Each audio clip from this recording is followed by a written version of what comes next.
Good morning, Trump's family. Welcome back to my channel. Have a good day, everyone, and God bless you. Alright, let's get into the news this Thursday morning. And it looks like the Biden regime using the DOJ and FBI. It's continuing to harassment against anyone associated with President Donald J. Trump. They are doing everything they can in order to bring this man down, and of course to deter any people from wanting to work alongside him. This is a message being sent out to those individuals right now. The DOJ is authorizing the FBI to issue subpoenas for 40 of President Trump's closest advisors and lawyers who have worked with him. This is unprecedented. They're getting access to communications they would usually not be able to get, and they're trying to find all of this information under the guise of the January 6th alternate electors, even though it is not against the Constitution. It's not against any law for questioning the legitimacy of an election and even following the rules of law in the Constitution that which lays it out how to go about if there's something that is going on with an election that you have questions about. There are ways to challenge it. And that's what President Trump team did. They issued alternate electors, just like Democrats were trying to do back in 2016, but since it's Democrats, it's okay for them to do it. Right. It's always different for them. They are criminalizing the process of using your First Amendment, of course. They're going to criminalize whatever they can to and to continue to stay in power. But this is a huge story. So let's kind of take a look what we have here. It says just Biden's DOJ sees his phones have to top Trump advisors 40 subpoenas issued in ongoing harassment campaign. This is not good. This is something that you would find happening in a banana republic. Right.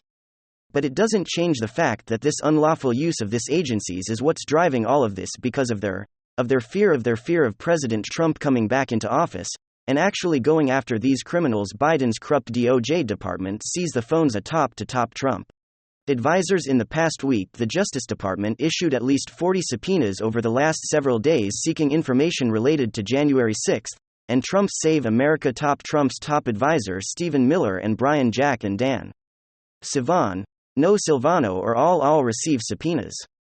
Among the recipients of subpoenas from grand jury sitting Washington are relatively junior age from the White House, and Mr. Trump's 2020 campaign one subpoena is asked for information concerning the Saver PAC Save America PAC. They are also sought communications with several pro-Trump lawyers like Kenneth Chesebro, who helped devise the electric plan, the New York Times report last week.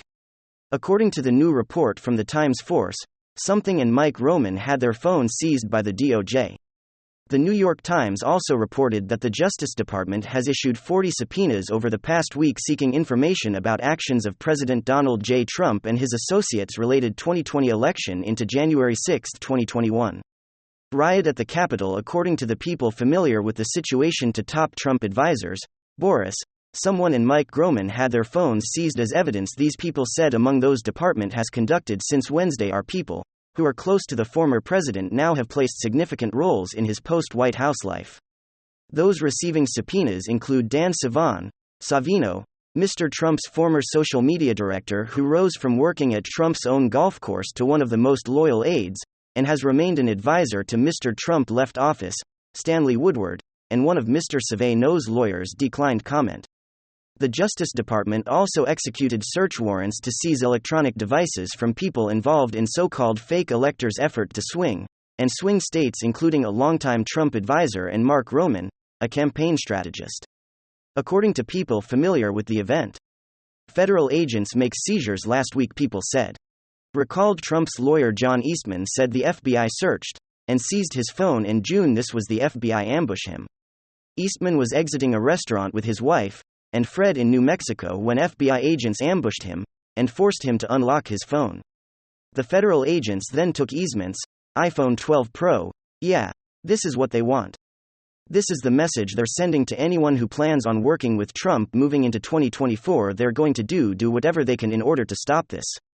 And their efforts are just going to become more brazen over the course of the next few weeks as we hurtle toward the 2022 midterms, because these people are desperate to continue to hang on to power. They don't want any challenge. They don't want anybody like President Donald Trump to be holding office again. They're going to do whatever they can. This is the most corrupt out in the open I've ever seen our government act in a way against political opponents. Our government is rotten to the core currently. It's being rammed by the communists from the inside. And then, this is CNN. Trump considering releasing surveillance footage of FBI Mar-a-Lago search. Washington. Some allies of foreign President Donald Trump are urging him to publicly release surveillance footage of the Federal Bureau of Investigation agents. During the Mar-a-Lago during the raid on Mar-a-Lago, a proposal that has drawn mixed reaction inside his orbit, CNN has learned now. This is something that, of course, I talked about this morning. I've been talking about this article and this story for a while. Now, the interesting thing is that he's going to use this. Not only he could use the security footage from June, from August, from any time a government official stepped foot at Mar-a-Lago to find out if they broke any protocol or guidelines, or, like Rand Paul suggested, possibly planted anything. It did anything that was potentially illegal. He has that security data. I mean, security. He has the video footage on closed-circuit television. They visited him in June. This is before the calamity in August, where they said, "Oh my God, we had to raid Mar-a-Lago." Why didn't they indict him? In February, when he gave 15 boxes and they saw there was classified data there. They could have easily indicted him in August when they obtained the boxes. When they broke into Mar-a-Lago, they could have easily indicted him. And had he been this real big obstacle to national security, they could have simply said, "Look, we have these hot, highly sensitive top-secret documents. We need to indict this man." You don't need a big security review or an assessment of damage to national security. They didn't do that when Madam Secretary was siphoning classified data outside of the United States government for 4 years. On at one point unencrypted servers. That's infinitely worse. They made a complete mockery. President Obama's administration made a complete mockery of classified data and the handling of classified data. And then Uma Aberdeen had classified intelligence just flying around her laptop that her husband. So they made it was like a complete mockery of everything they claimed to uphold. And then Comey stated, there is evidence of violations of legal statutes pertaining to the handling of this data, but no reasonable prosecutor would indict. News pertaining to the midterms, Durham probe Trump, they're trying to indict him, but they might actually indict him in 2023. Not convict him in a court of law. But just because mashed potato brains is gonna get impeached. There will be endless investigations in the House Intel, House Judiciary and House Oversight Committees. And you have actual crimes with Hunter's emails showing graft, obvious pay to play. I mean, obvious bribery schemes, and then 150 suspicious financial transactions linked to those obvious quid pro quo statements within the emails, and a 10% he gives 10% kickback to Joe. So graft and bribery are huge issues now, much greater issues than a former president bringing boxes of letters. You know what letters are Time magazine covers getting. They could have already indicted him if they were serious about him being a true master or damaging national security. They already have the top-secret intelligence or top-secret documents that they claim Trump had in Mar-a-Lago illegally. They already have. So what's there to investigate? They keep investigating Trump to actually put this cloud above him where one day the walls are closing and Democrats can have that hope one day that he'll be in behind bars. He's never going to be convicted. They might actually indict him on something that they can't convict in a court of law. But the hysteria and the apoplectic nature of the media coverage will boost Democrats, or we'll give them a short-term boost. It'll also boost Trump. And I think that Trump doesn't even care. Because he's like the Obi-Wan Kenobi of politics, whatever they do to him, it only makes them stronger because they keep lying. They said he worked with the Kremlin. That didn't happen. Mueller found nothing to indict anyone on conspiring with another country. They said that he pressured people in Georgia. His businesses were corrupt in New York. His tax returns had linked to the Kremlin. None of it was true. They haven't indicted him on anything. And it's been 7 years of investigation. They investigate Hunter and Hillary to say, well, look, we did our part. It's actually a glorified, public relations stunt serving as a cover-up. It's an investigation. We're still investigating Hunter. You don't even need to investigate Hunter. You already have his emails. The New York Post, and Daily Mail already published those emails. Okay. When Democrats have their emails published, whether it's the DNC emails or Hunter's emails, while the New York Post, or by the Daily Mail or by CNN, New York Times, Washington Post, they all publish the DNC emails. Okay. Were they working on behalf of the Kremlin? Also, the New York Times and Washington Post and CNN and MSNBC, they publish the same emails.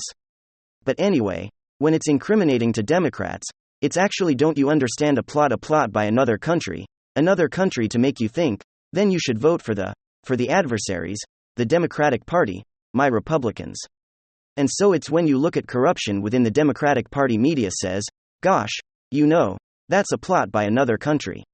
In fact, another country wanted you to vote for Trump, and the opposite is true. They right now are elevating Trump Republicans in primaries. They elevated Trump right before 2016.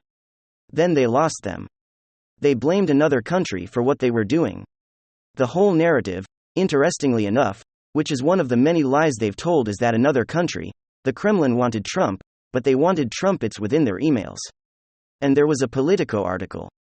I think it was the day before Clinton lost to Trump, which is what I said what happened in The Hill, the Huffington Post, Salon, and other publications, and on CNN, MSNBC. I was telling everybody, look, Clinton is going to lose to Trump. Nobody believed me, but I want to Hillary Trump 2024. I think she should be the nominee for the Democratic Party. It'd be fantastic. But anyway, they wanted Trump because they didn't think he could defeat Clinton. Same thing with Trump Republicans, that they're saying, oh, yeah, we're gonna get these Trump Republicans, they're gonna get more Trump Republicans in office. Democrats have miscalculated, as always, then they're going to scream and they're going to, the stretching will be heard throughout the universe. No, everything they do, they have every single possible advantage, but the truth in most cases, the truth is that poverty is up. Poverty is at 14, almost 15% now, probably higher than that, but 15% according to the latest numbers, 14.7%. He was at 10.5% under Trump, but 2019 people vote for Trump because they want record lows in poverty on a great economy. They want a great foreign policy. People vote Democrat because they're told that Trump is a menace to society. And so what, we'll deal with the recession as long as Trump is in an office, but a moderate Republicans are extreme. Mashed potato brains told us Murray Republicans are my runner friends, my Republican, so it's all public relations. If you didn't have Jimmy Kimmel and Stephen Colbert were like Arsenio Hall and Johnny Carson, if they just, entertained the whole country instead of just devoting their life to propping up one political party, Democratic Party, you wouldn't have Democrats, wouldn't even be competitive. We have a recession. And then you have articles saying, oh, the generic ballot shows Democrats up 4 points. How is that possible? If you have inflation at not 8 to 9%, with food prices going up, real wages down 4.4%, and the economy contracting with interest rates going up? How is that even possible? It's possible because of the hysteria about Trump, in every venue, every aspect of American life.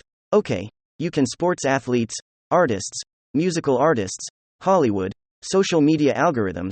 Trump can't even, he's not easily deplatformed. Everywhere. So it's like, if you didn't have every advantage, they wouldn't even be competitive.